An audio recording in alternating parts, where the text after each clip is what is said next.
Hola, hola mis queridos y amados hermanos. Hoy continuamos con el libro de los Hechos, ahora en el capítulo 10, y vamos a darle lectura a los versículos 1 al 8. Dice así en el nombre del Señor.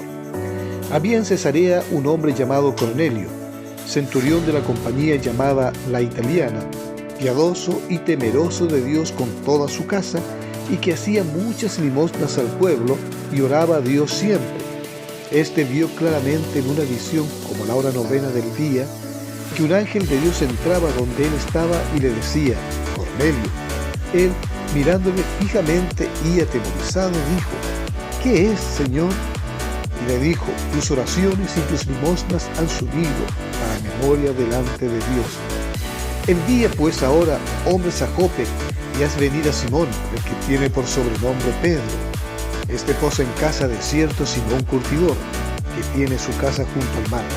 Él te dirá lo que es necesario que haga. Ido el ángel que hablaba con Cornelio, este llamó a 2 de sus criados y a un siervo devoto y a un devoto soldado de los que le asistían, a los cuales envió a Jope después de haberles contado todo. Aquí Lucas pasa ahora a una historia realmente digna, como dijo uno de los reformadores, Calvino, que Lucas pasa ahora a una historia digna, a saber, que Dios se permita adelantar a un extraño y a un incircunciso a un honor singular sobre todos los judíos. Y es realmente así, ¿cierto? Vemos que nos relata esta historia, verídica y real, por cierto, que hay un centurión llamado Cornelio, de una compañía llamada Italiana. Un centurión era una persona que tenía a cargo 100 hombres a su cargo, valga la redundancia, a su haber, los cuales él mandaba, y era un italiano. Y este tenía unas cualidades. Primero recordemos que los soldados judíos, que los soldados italianos, que los soldados romanos, más bien dicho, eran soldados profesionales, y una de las características que eran una verdadera máquina de matar. Eran una verdadera máquina de guerra, de matar. Su oficio era matar. Eran despiadados, no tenían mayor sentimiento alguno. Recordemos, ¿cierto?, cómo fue castigado Jesús por soldados romanos, cómo lo flagelaron, cómo abusaron físicamente de él. Eran soldados que en su mente no tenían nada más que hacer daño a los que ellos consideraban enemigos, o a cualquier persona que no fuera un ciudadano romano. Entonces aquí vemos ahora que nos relata de un soldado romano, un capitán, un centurión, que tenía ciertas características, que era piadoso y temeroso de Dios, él y toda su casa. Y más encima dice que hacía muchas limosnas al pueblo y oraba a Dios siempre. Entonces vemos aquí algo tan abrupto, tan fuera de lo común en un soldado romano, que era piadoso. Como ya dije, el soldado romano era una verdadera máquina de matar, eran asesinos despiadados. Esa es una buena definición de un soldado romano: un asesino despiadado, conquistadores. Pero vemos ahora a un Cornelio totalmente diferente, y es por eso que Dios se fija en él. Dios se fija en el corazón del hombre, como le dijo, ¿cierto?, al profeta Samuel: tú te fijas en lo exterior, pero yo me fijo en el corazón del hombre.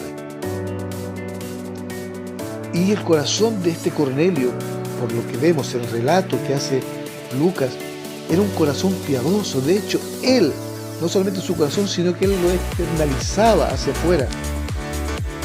Un hombre piadoso, temeroso de Dios, que hacía limosna, que ayudaba al pueblo, que oraba continuamente. Seguramente tuvo alguna instrucción de la ley judía, por lo tanto él sabía cómo era la religión judía, y él se quiso hacer y él quiso adorar a Dios, le conoció a través de la ley judía. Pero resulta que hay alguien que siempre está escuchando. Recordemos lo que dice la palabra de Dios: el que pide, recibe; el que busca, halla; y el que llama, se le abrirá. Y este hombre dice que oraba continuamente. O sea, él usaba ahora la oración como un medio de comunicación con este Dios que él conocía literalmente. Conocía literalmente en su mente, pero no le conocía aún de verdad. Y un hombre que lo hacía por gusto, él y toda su casa. O sea, podemos decir que prácticamente tenía una iglesia en su casa, como también hace referencia Juan Calvino. Y este hombre era un hombre realmente excepcional. Y ahí es donde dice que Dios viene, manda a su ángel para darle una revelación a este Cornelio, y se le aparece. Obviamente Cornelio se asustó, y no era de noche, sino que era la hora novena todavía, o sea, era temprano, aún no se oscurecía. Los judíos dividían el día en 12 horas, o sea, desde que salía el sol hasta que se escondía. Entonces la hora novena aún no era claro. Entonces este hombre tiene esta visión en pleno día, a la hora novena, y se le revela a este hombre, a Cornelio, y le hace un llamado. Después que Cornelio dice: ¿qué es? ¿Qué es, Señor? Más bien dicho, tendría que haber sido: ¿quién eres, Señor? Y el ángel no le dijo quién era, solamente le dijo: tus oraciones y tus limosnas han subido para memoria delante de Dios. Y no es que aquí él había sido salvo por obras, no. Él fue escuchado por gracia, porque Dios lo vio y vio su corazón, que era un corazón bueno, un corazón agradable ante él. Y él le manda y dice: envía a alguien a cierta parte, allá a Jope, y haz venir a Simón, que tiene por sobrenombre Pedro. Le da instrucciones bien claras: este posa en casa de cierto Simón Curtidor. Ya vemos, en el capítulo 9 dice que ahí se alojaba Pedro, pero ¿dónde vive este Simón Curtidor? Dice que su casa está junto al mar. O sea, le da instrucciones claras: anda y ve para allá y ubica a este Pedro, y él te dirá lo que es necesario que hagas. Y Cornelio, ¿qué es lo que hizo? Envió a sus criados y a un devoto soldado de los que le asistían. Él tenía, como su corazón era tan grande, tenía él sus criados, los cuales al parecer le amaban mucho también, y un devoto soldado, un soldado que también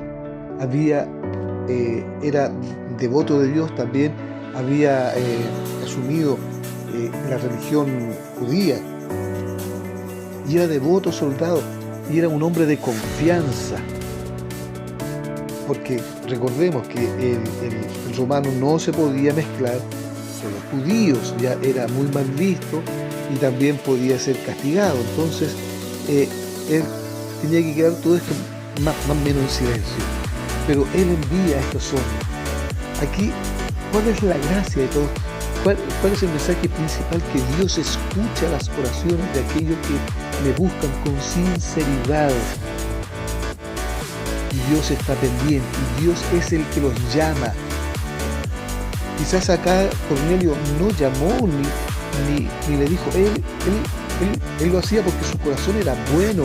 Él quería agradar al pueblo y él quería agradar a Dios. Pero aquí el que llama a Cornelio fue Dios mismo. Él le buscó, él le vio y lo llamó. Y le dio instrucciones para que viniera alguien y le hablara ahora, ya no del judaísmo, sino que le hablara de Cristo, aquel Dios a quien él oraba, pero que no conocía ni sabía quién era. Y Dios le dio instrucciones para que él llamara a Pedro. Y ya mañana veremos que Pedro también tiene una visión, Dios le avisa qué es lo que va a suceder. Pero qué maravilloso es que Dios escucha las oraciones, y se escuchó la oración de un hombre que era piadoso, que era bueno, pero que no conocía a Dios, aunque profesaba una religión, aunque profesaba la piedad, aunque oraba, no conocía a Dios, pero Dios escuchó su oración, y Dios vio su clamor y lo que él hacía, y envió a decirle a un ángel, a decirle qué es lo que tenía que hacer. ¿Para qué? Para ser salvo. Dios siempre llamando a las personas. Nosotros ahora tenemos que tomar este ejemplo para saber que nosotros también tenemos que ser piadosos, tenemos que ser bondadosos, tenemos que orar siempre. La oración, como este hombre lo hacía, oraba siempre, continuamente oraba a Dios siempre. Entonces eso tiene que ser también nuestro desafío, orar siempre a Dios y esperar, porque Él responde a su debido tiempo. Que Dios les bendiga.